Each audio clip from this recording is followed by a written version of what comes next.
sugat. Pagkamagalat sila, pagkamatakain. Kahit kayo sa subo. Mamaya ka niya. Gusto niya, suka naman siya mamaya ka niya. Pagalit ka. Pray mo na eh. Uwi na po kayo din ha. Pray. Pray mo. Panginoon Diyos. Hallelujah, hallelujah. Dakila na mga makapangyarihan sa lahat.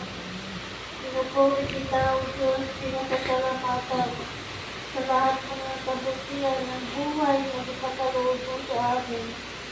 Sa oras ito, Panginoon Diyos, ikalapit ko sa iyo ang aking asawa na mayroon siyang karamdaman, Panginoon. Tunay na ikaw, Diyos, ang nakakaalam sa lahat ng kanyang buhay, Panginoon Diyos. Ako po'y dumalangin sa iyo, Panginoon, na magpapagpapa. Napagalingin mo po ang aking asawa sa lahat-lahat ng sakit. Ibalik mo ang Diyos sa normal, Panginoon. Bigyan mo siya ang Diyos na magkakataon.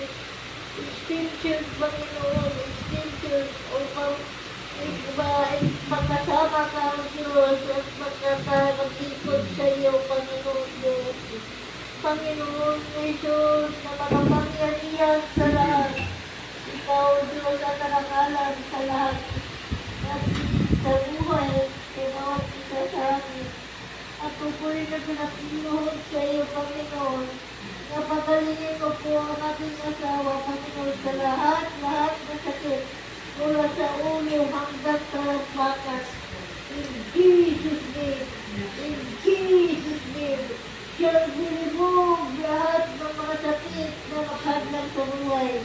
Shall we remove in Jesus' name. Panginoon, sa iyo ako nalalim. Umaasa ako sa iyo, Panginoon. Bigyan mo po siya ng manlasa sa pagkain. Upang upang makaroon siya ng lakas, Panginoon. Panginoon, sa iyo ako umaasa. Bukas sa pagtitig, bukas kami, Panginoon.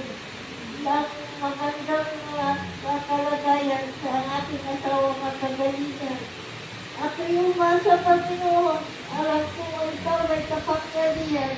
Ang kahilingan namin, Panginoon, na pagalingin ito aking asawa. Ayusin mo ang lahat ng mga sakit na makahadlang sa kanyang buhay.